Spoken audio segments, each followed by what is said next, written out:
Okay, what stood out to me was the story that he said about the white. He started off by comparing it to race and how the Native American starts the race with like a weight on him, and it was like white and Native American, and the Native American has the weight placed on him, so when they start the race, he's already behind.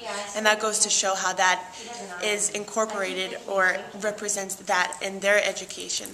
They already have like a late start to their education because they don't have the programs provided to them to learn and experience, proper learning, I guess. Okay, something that stood out to me was when he said that the Native Americans are a growing and dying race, and I just thought that was so powerful because they're growing because of people like our group coming and being able to educate ourselves with their culture and go out and kind of spread the word and let other people know that they're still out there and how important their culture is and how we should be knowing this, but that they're dying at the same time because of how high the suicide rate is and how high the drug and alcohol rate is among them, and their young ones are kind of being told to not really relate to their culture anymore. So I think it's really important that not only us as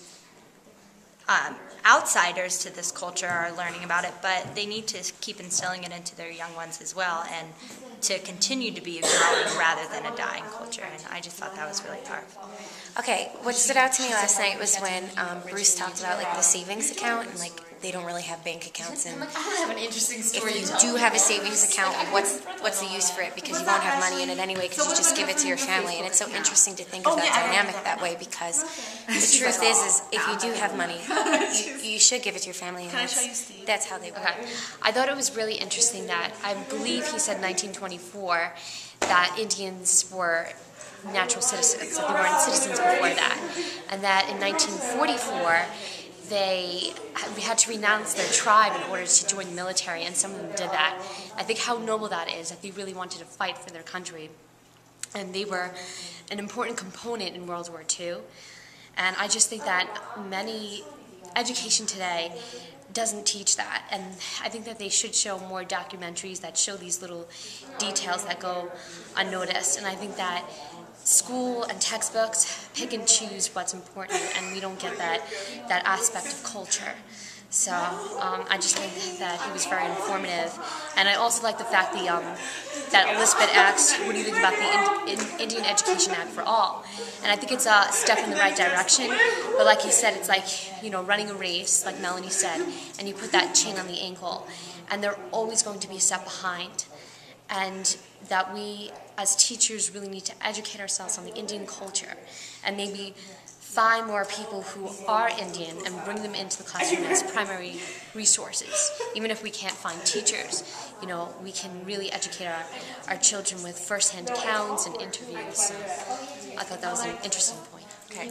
What stuck out to me was when he was saying about how Native Americans are only 7% of Montana, and yet there's such a high rate of them in jail and alcohol abuse and drug abuse and things like that, because although they make up such apparently a small majority, there's obviously a need for awareness and to expose how things are here, and obviously they need our help, and they need us to use what we learned here and bring it back to where we are to help them.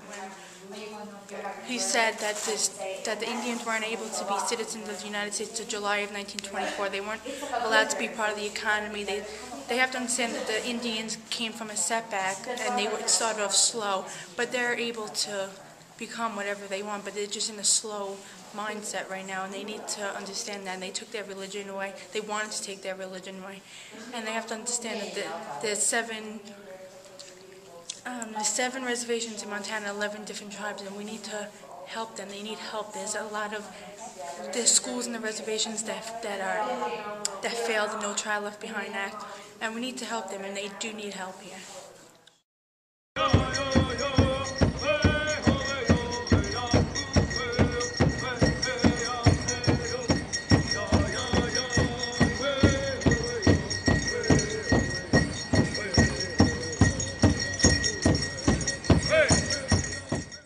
So when people come and take the food, you know, get the food and they don't say a whole or thank you, you know, it doesn't bother me anymore because some people are too weak to say that because it's easier for them to say, you know, don't bother to even say it.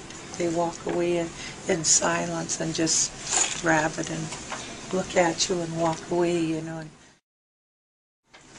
Needs strength. So I'm going to say a quick prayer blessing us all on our trip and, you know, asking for the best. Ige parite lagish nawabish. Awasaki kopai uge. This says ige aho mahush. Ige hinawabish itche devi alalak.